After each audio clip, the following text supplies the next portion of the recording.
welcome into another episode of Dan Tony Sports. My name is Dan Snyder, joined tonight by the other two members of the Three Dan Band. Guys, what's up? Dan O'Shea, Dan Beebe. How you guys doing tonight? Pretty good. Wunderbar? Wunderbar. We German bologna tonight? Good stuff. Some kind of bologna. Yeah, when we talk about bologna tonight, though, we're going to be talking about referees in the NFL. Yeah. We got a good show. We're going to talk NFL, college football. We're going to talk XFL. Yes.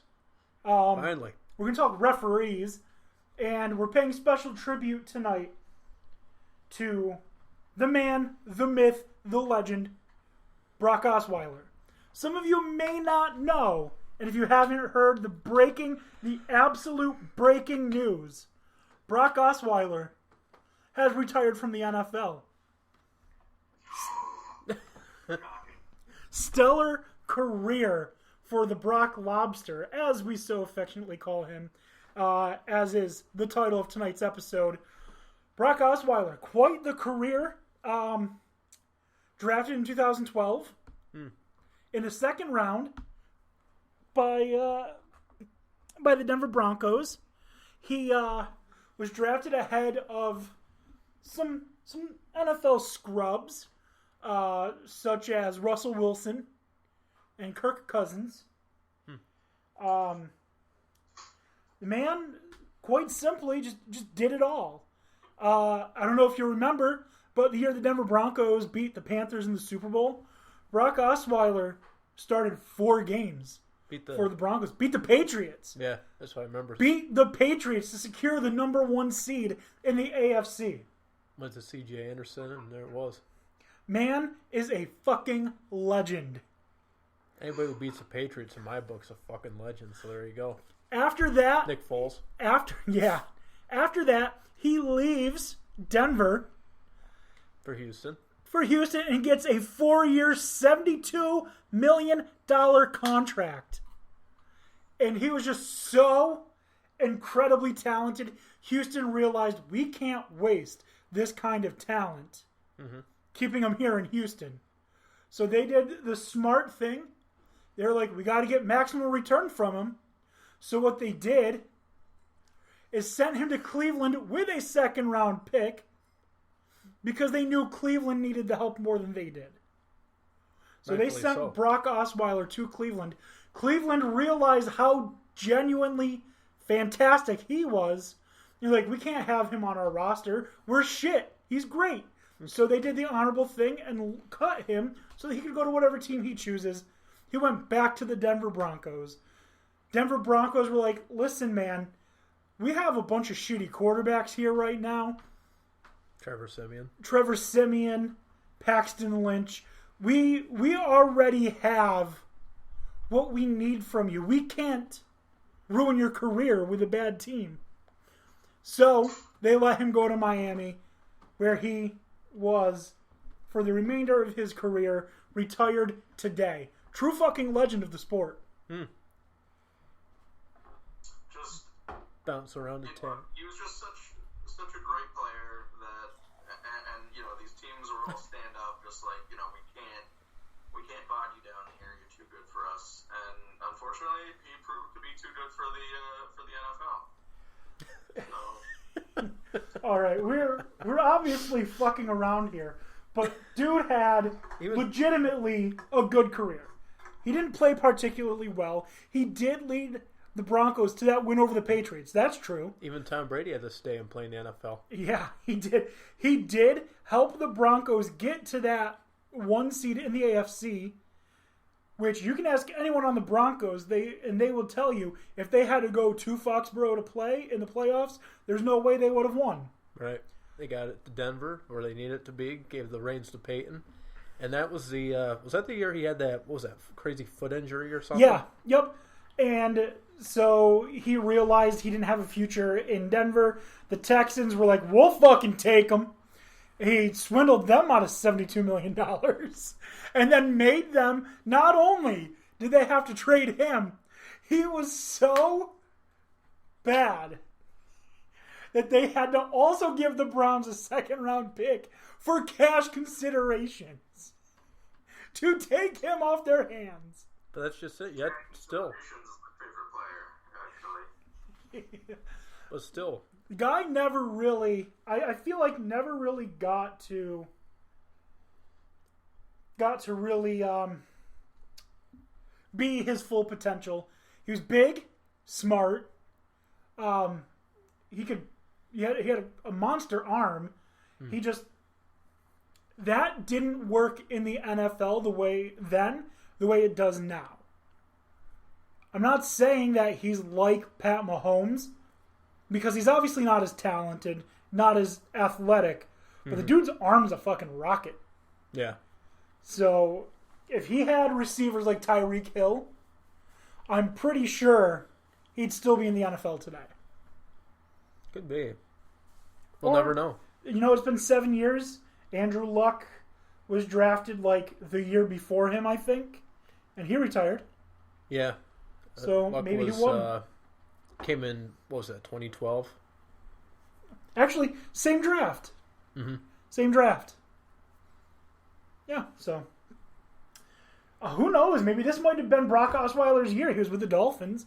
I mean, can't be much worse than fucking Ryan Fitzpatrick and what Josh Rosen's slinging down there.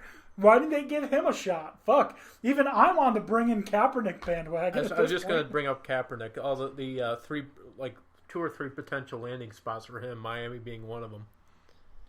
Shit. Yeah. I mean, what's the worst thing that could happen at this point?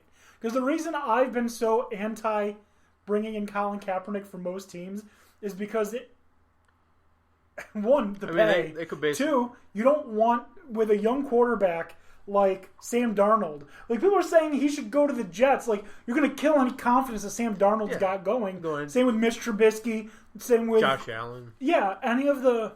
Young guns. Yeah, the young quarterbacks. Yeah. Are we that worried about Josh Allen at this point? I feel like it can't get worse down in Miami. You mean Josh Rosen? Chosen Rosen? Yeah, no, Josh Allen in Buffalo. I think he's got a bright future. So. Yeah, he looks promising. Him and Darnold look like they'll have a nice long rivalry. Yeah, I mean, honestly, I don't mean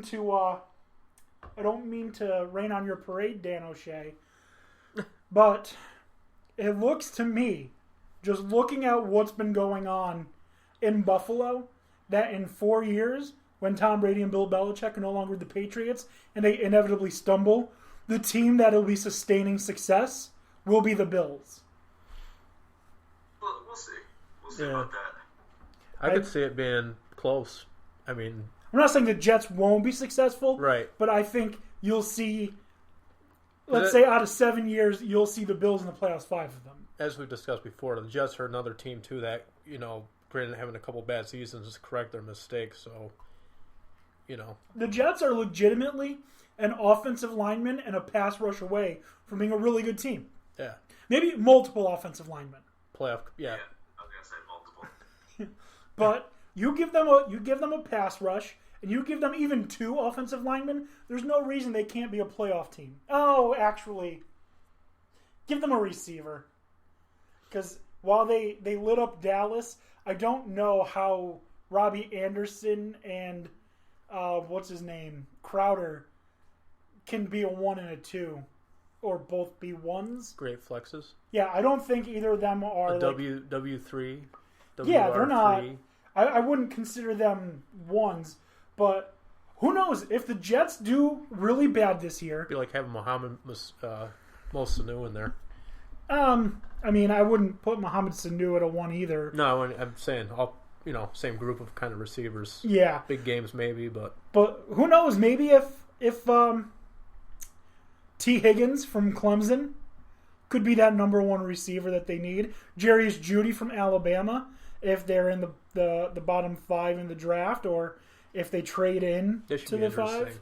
Old Jerry Jeudy, yeah. Jarius Jeudy, he's a monster. He's gonna be so good. Chenault. Laviska Shenault is gonna be a game changer in the NFL. And I like Buffalo to get him. I would like the Cowboys to get him. We're gonna beat you to it. We're gonna fucking tank. You haven't seen shit yet. Oh yeah, you guys are 5-1. We're 3-3. We're gonna lose to Miami this week. Told you that. If you lose to Miami, if the Bills lose to the Dolphins this week, it's gonna happen. And this is a hot take, maybe not so hot. If I'm the Pagulas and we lose to the Dolphins this week, the entire coaching staff's getting fired. They're the ones with the money. I guess that would be in their best interest. The entire staff is getting fired, and I am promoting Frank Gore to head coach. First, player, head coach. I like it. Gonna Jackie Moon it. I like it. He's out there running play, has to run back quick, put the headset on, look at the clipboard. Okay, you, out there. Next play. All right. We got a lot to talk about, so let's get a little bit serious here. Again, Brock Osweiler, we're going to miss you. I said Brock Lesnar on accident in the beginning before we went on. But I fixed it. We've never met the QB that was too good to play in the NFL. I mean, Johnny Manziel. Yeah, but he was a fuck up. Yeah, but he was supremely talented. Quite possibly the best quarterback to ever play college football. Okay. And that's not far-fetched. Facts are facts. Okay. So let's move on to college football. Right off the bat, top 25, we had a major upset as the shit-tastic Miami Hurricanes upset Virginia 17-9. Yeah. And what did it take for Miami to get back on track? It took N'Kosi Perry coming off the bench, named the starter, fucking ripped them apart. Let's see, 182 yards on 16 completions. The quarterback for Virginia, 252 yards on 25 completions. Also, their leading rusher, 17 carries. When your quarterback carries the ball 17 times, that's a fucking problem. I would say so. That's a problem. Am I wrong? Not necessarily, no. 17 fucking carries as the quarterback. Going out for lead We're rusher. not talking about Army here, right? Right, no. And those 17 carries resulted in 27 yards. Room for improvement. Yep. That's the kind of efficiency that you just love to see. That's that Brock Osweiler game. Yeah. God damn. Are you feeling sarcastic tonight, O'Shea? Maybe a smidge. Maybe a smidge. We're going to move on to the next game. And Dan O'Shea, the Oregon Ducks, just absolutely beat the fuck out of Colorado. I ended up not even watching after halftime. I was like, well, this was fun, but yeah, I monitored the score just to make sure there wasn't going to be some kind of crazy comeback. But I was like, well, that's one in the books. Time to look forward.